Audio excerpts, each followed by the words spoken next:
Arman Tsarukyan has some strong words for Justin Gaethje. He doesn't think Gaethje deserves to fight for the title next without facing him first. Following Gaethje's unanimous decision victory over Rafael Fiziev last weekend, Gaethje posted on X, "I won 3 out of my last 4, only losing in an exhibition fight. I have to fight for the belt. Dana White, I am ready." Arman didn't hold back. He reposted that saying, "You barely got past number 11 on short notice, and before that, you got sent to the Shadow Realm. If you really want to be the #1 contender and fight for the belt, you have to go through me first."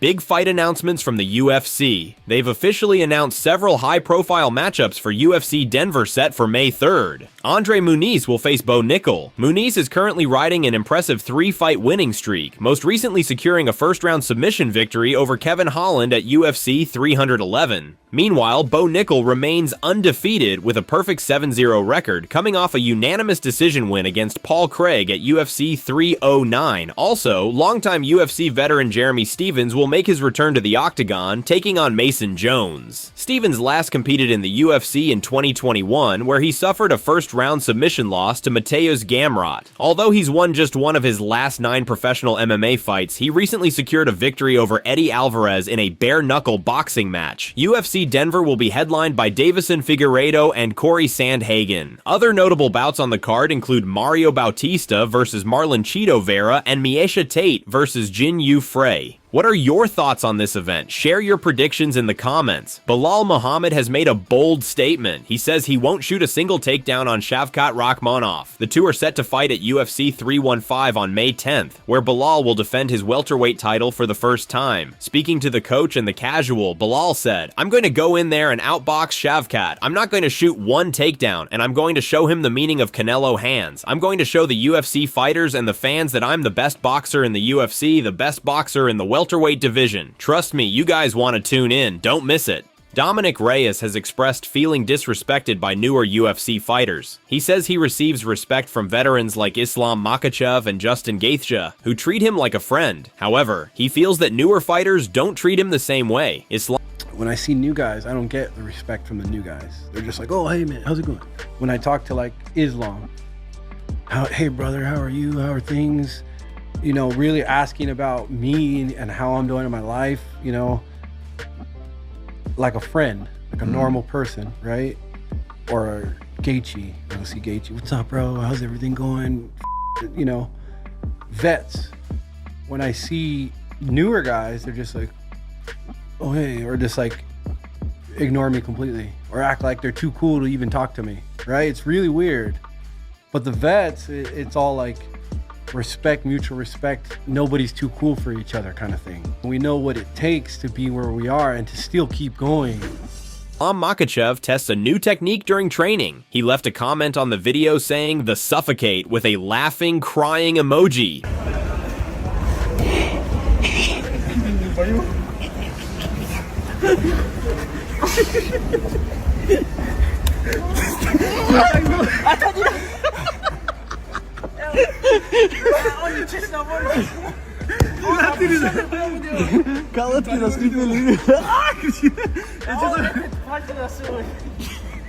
Alex Pereira posted a video to his YouTube channel addressing his loss to Magomed Ankalaev. Alex says he has no excuses for his performance and says the UFC is already discussing an immediate rematch. Acho que a gente fez excelente trabalho, não só nessa luta. A gente vem evoluindo bastante, né? Um time um aprendendo com o outro. Então, estou muito feliz, claro que não é o resultado que eu esperava. Estava muito confiante para essa luta, estava bem para a luta, treinei bastante. É óbvio que acontecem algumas coisas, mas eu não quero dar desculpa, né? E eu sei que a gente vai ter essa revanche, já estou conversando já, né? Com tudo que eu fiz. Né? E da forma que foi a luta, muitas pessoas contestaram ali e ficaram na dúvida. Eu ainda não assisti a luta, vou assistir a luta, vou dar a minha opinião. A gente está ali dentro, né? É difícil você falar o que acontece, né? Mas eu vou olhar ali de fora, assistindo a luta e vou ter a minha opinião. Jamahal Hill previews his upcoming fight against Khalil Rountree at UFC Kansas City next month.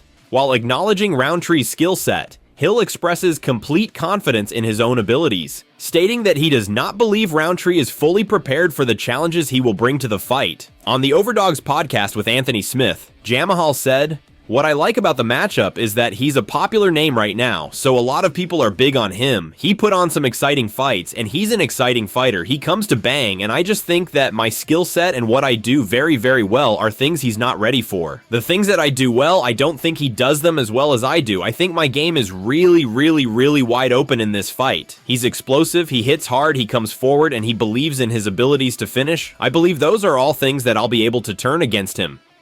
Kamaru Usman and Henry Cejudo believe that after Justin Gaethje's victory over Rafael Fiziev, he should have taken the opportunity to call for a title shot against Islam Makhachev. Nevertheless, they still see a strong possibility that Gaethje will receive the next title shot regardless. This hockey, dirty boxing uppercut where he controls your neck and boom, I know. he throws that. I felt that. Dude, but I will say this, I'm kind of pissed at Justin Gaethje. He should have gotten that mic and said, "Give me my damn title shot, Dana." I still do believe that Dana White will give him that opportunity. What's going to happen with Ilia Topuria? They're probably going to give him Dustin Poirier. But when I see this fight against Islam Makhachev, I think more likely they're really going to try to take it to the ground right away. Nobody wants to get uppercut by Justin Gaethje, get kicked. I agree with you, Henry. You got to sell yourself, but he's just so damn honest, which is why I love that freaking dude. I do believe he potentially will get that shot. That's going to be a tough camp. I just know it right now. For me, personally, potentially train with him. John Anik explains why after Justin Gaethje's unanimous decision win over Rafael Fiziev, he believes Gaethje should fight Islam Makhachev for the lightweight title next.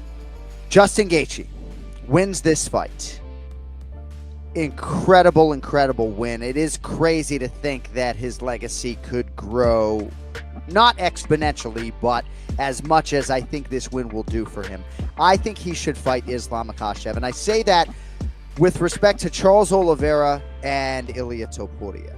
Kenny, I'll start with you on this. I feel like Justin Gaethje is a fresh matchup for Islam Makhachev. He's a tried and true lightweight, right?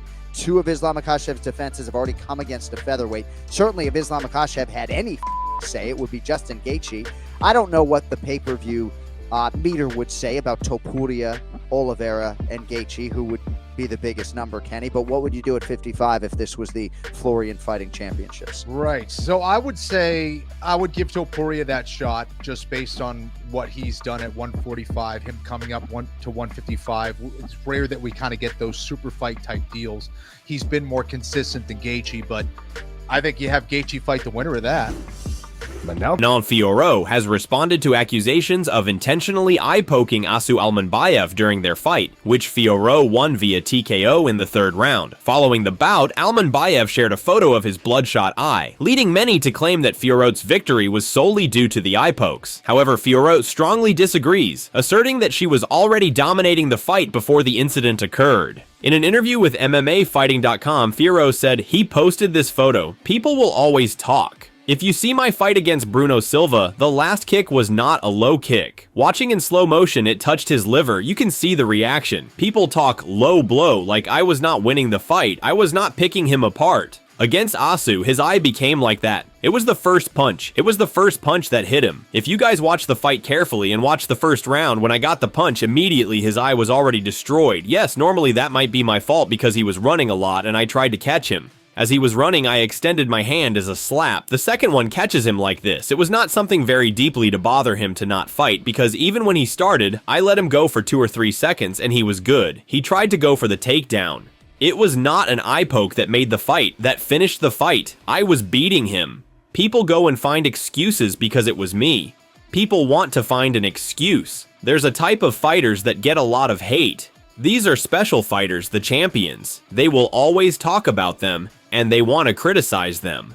I know I'm one of the people that get a lot of hate, but when you're winning, when you become a champion, they want to be on your side. It's going to be like 1 or 2 days. People are going to hate you, they love you, all this stuff. Making excuses? It was not the eye poke that made the fight. I was picking him apart. Honestly, it was one of the easiest fights. I told him it was going to be a long night. They just were not ready to believe that. They always want to try to find excuses to my great performance.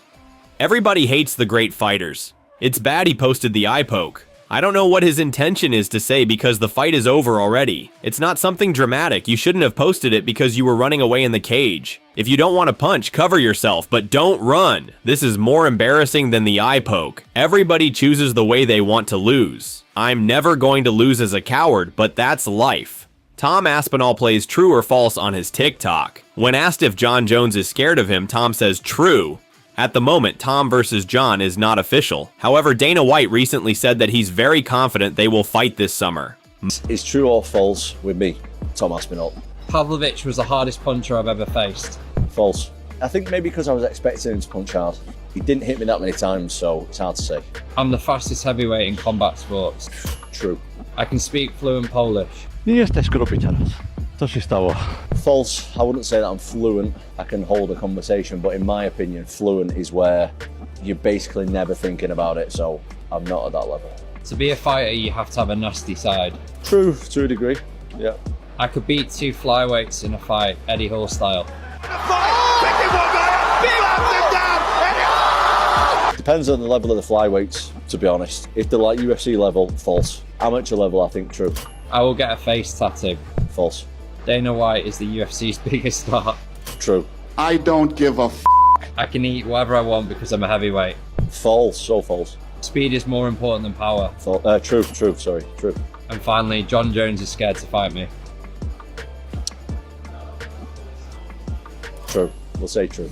Magomed Ankalaev called Ariel Helwani a clown today. Ankalaev reacted to this video Ariel posted on X prior to UFC 313, predicting Alex Pereira to win by TKO. Alex Pereira, Shama. Anyway, this is a big test for him, and there's a lot at stake for multiple reasons. Number one, he's defending his UFC light heavyweight title. He's doing so against the guy who a lot of people consider to be his kryptonite, his boogeyman, Magomed Ankalaev, who only has one loss in the UFC, who's a very tough fighter, a somewhat, unheralded, unknown fighter, but he's got the style that a lot of people think will give Alex Pereira fits. They think he's going to make the fight dirty. He's going to take Pereira down. And so when this fight first, came out, when it was first made official, he opened up as a favorite, but that line is going down, and I tend to believe that a lot of people are kind of overlooking Pereira. I think Pereira wins this fight, and I wouldn't even be surprised if he knocks out Ankalaev. If Ankalaev is too focused on the takedown, he's going to get caught, and if he stands and trades with Pereira, he's going to get caught. So I think that you should proceed with caution if you think that Ankalaev is just going to go in there and out-grapple and frustrate Alex Pereira. I say there's a lot at stake here because it feels like if Pereira gets by Ankalaev, there's some big fights waiting to win. MMA Joey reposted that video, writing, Ariel really embarrassed himself here. Anyone who watches the sport with an unbiased eye knew Ankalaev could beat Pereira without grappling, and Ankalaev responded with a clown emoji. Coincidentally, Ali Abdelaziz also took aim at Ariel Helwani today on social media. Ali reposted, it's funny how Ariel Helwani only interviews losers now. He cannot interview Islam Makhachev, Bilal Muhammad, Magomed Ankalaev, Justin Gaethje, and other pound-for-pound greats because these warriors have no respect for him. He got kicked out of ESPN, UFC, and now he will get kicked out of boxing too. What a joke this guy is. And also, you can keep your fake apologies. We all know it's not sincere. And that's going to wrap it up for the news. Thanks for watching.